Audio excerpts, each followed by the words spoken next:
Hello दोस्तों, नमस्ते। आज के इस वीडियो में मैं आप लोगों के साथ में शेयर करने वाली हूँ अपनी रियल लाइफ। मेरे 2 बच्चे हैं, एक बेटी है 5 साल की जिसको आप मेरी पुरानी वीडियोस में देखते भी आए हैं, और अभी मेरे बेटा हुआ है जो कि 1.5 महीने का हो चुका है। आज इस वीडियो में मैं आप लोगों के साथ में शेयर करने वाली हूँ कि आप 2 बच्चों के साथ किस तरीके से टाइम को मैनेज कर सकते हैं, अपने घर को भी संभाल सकते हैं और खुद की भी केयर कर सकते हैं, अपने बच्चों की भी देखभाल कर सकते हैं। क्योंकि ये बात बोलने में बहुत आसान लगती है, लेकिन बच्चों के साथ, खासकर छोटे बच्चों के साथ में घर को संभालना बहुत मुश्किल काम है।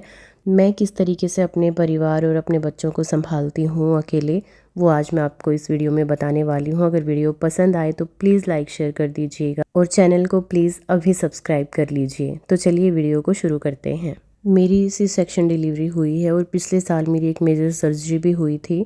तो मुझे डॉक्टर ने बिल्कुल मना कर दिया था बेबी के लिए। मैंने आपको बताया भी था मेरी एक वीडियो में, लेकिन मैंने जैसे तैसे भगवान पे भरोसा करके और बेबी को डिलीवर किया। बेबी भी बिल्कुल ठीक है, लेकिन मैं बिल्कुल ठीक नहीं हूँ। क्योंकि देखिए, सी सेक्शन हो या नॉर्मल डिलीवरी हो, माँ बनना अपने आप में एक बहुत बड़ी बात है और हमें इस टाइम पे ज़रूरत होती है रेस्ट करने की। लेकिन मुझे रेस्ट बिल्कुल भी नहीं मिल पा रहा है, क्योंकि मैंने आप लोगों को बताया था कि मेरी सास बीमार हैं और हस्बैंड को अपना काम देखना पड़ता है। तो मैं घर में बिल्कुल अकेली हूँ। थोड़े बहुत दिन तो मुझे इतना ज़्यादा स्ट्रेस हो गया था कि किस तरीके से मैं अपने काम को मैनेज करूँगी, कैसे मैं बच्चों को संभालूँगी। क्योंकि मुझे डॉक्टर ने बोला था कि मैं अपने बेबी को भी मतलब बेबी को भी गोद नहीं उठा सकती, क्योंकि बेबी में 3 किलो वेट तो होता ही है और मुझे 1 किलो से ज़्यादा वेट लाइफ टाइम नहीं उठाना।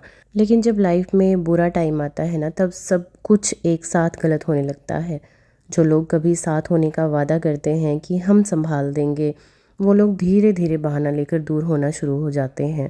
एक वक्त ऐसा आता है जब आपको लगता है कि आप बिल्कुल अकेले हो, कोई समझाने वाला नहीं है, कोई समझने वाला नहीं है, कोई सुनने वाला नहीं है। हर दिन बस एक स्ट्रगल बन जाता है। कभी घर की टेंशन, कभी जिम्मेदारियों का बोझ, कभी अपनी ही थकान रहती है। लेकिन एक सच ये भी है कि वही वक्त हमें सबसे ज़्यादा स्ट्रॉन्ग बनाता है।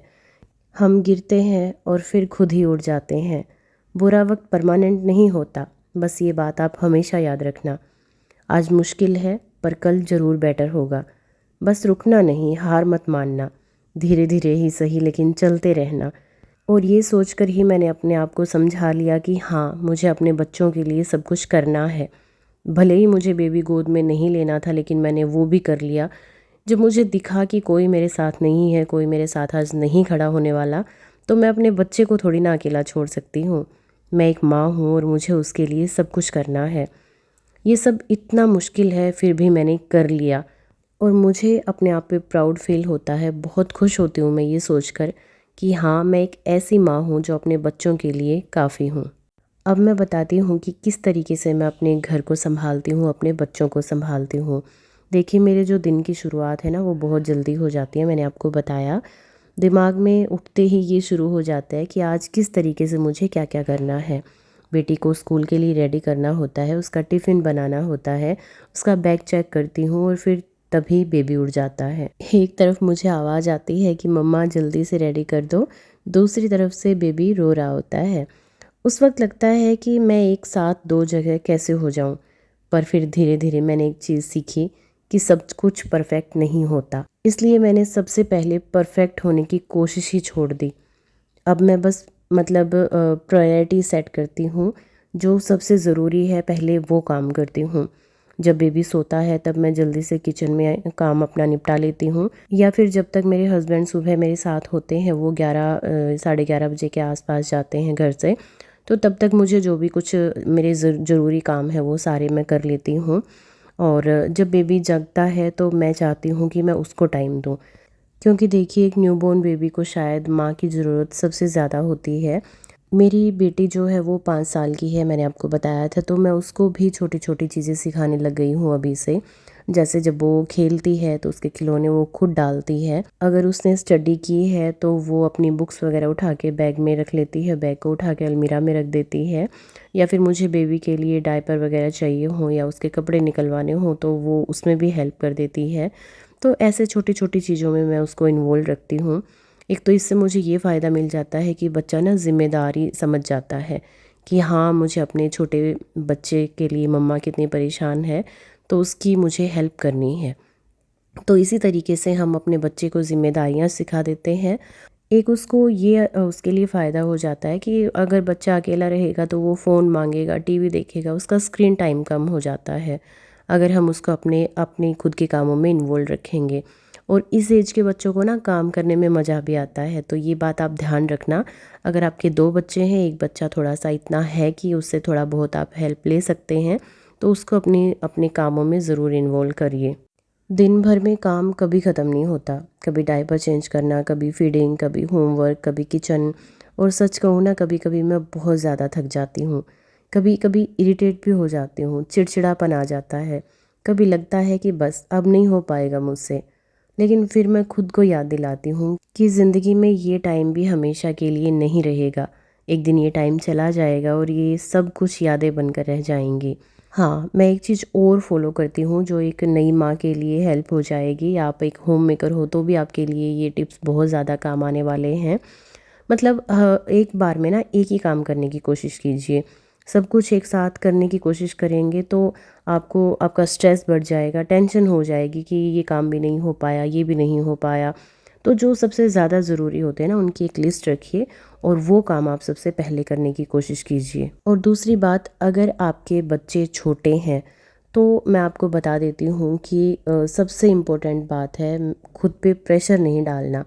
घर परफेक्ट नहीं है, क्लीन नहीं है, मतलब कोई बात नहीं, खाना सिंपल बना है तो भी चल जाएगा।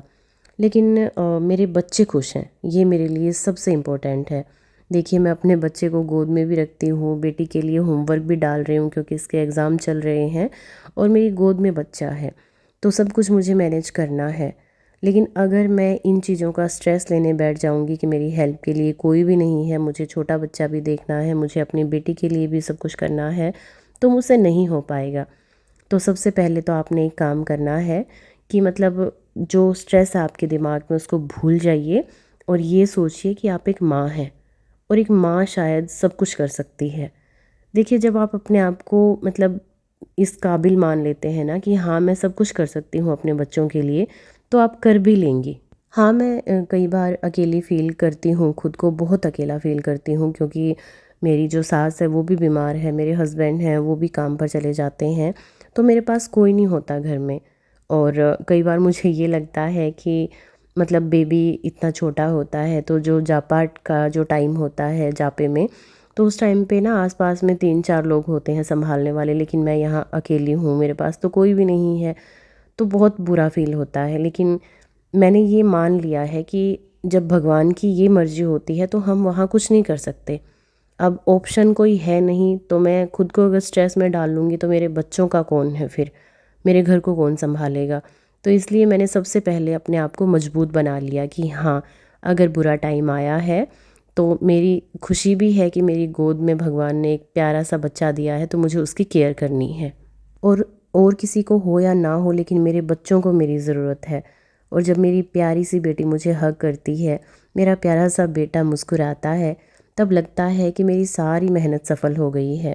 अगर आप भी अपने घर को संभालते हैं, अपने बच्चों को भी संभालते हैं, तो एक बात याद हमेशा रखना कि आप अकेली नहीं हो और आप जितना कर रही हो ना वो बहुत है। आप बहुत स्ट्रॉन्ग हो और आप अपने घर की बैकबोन हो। चाहे कोई ये माने या ना माने कि एक औरत घर के लिए क्या होती है, एक माँ घर के लिए क्या होती है, लेकिन आप अपने आप पे हमेशा प्राउड फील कीजिए। तो चलिए, आज की वीडियो में सिर्फ इतना ही। मिलते हैं फिर किसी वीडियो में। वीडियो अगर थोड़ी सी भी पसंद आई हो तो प्लीज़ चैनल को सब्सक्राइब करके एक प्यारा सा कमेंट ज़रूर करके जाइएगा। और जो जो मैंने इस वीडियो में प्रोडक्ट्स दिखाए हैं सबका लिंक आपको डिस्क्रिप्शन बॉक्स में मिल जाएगा।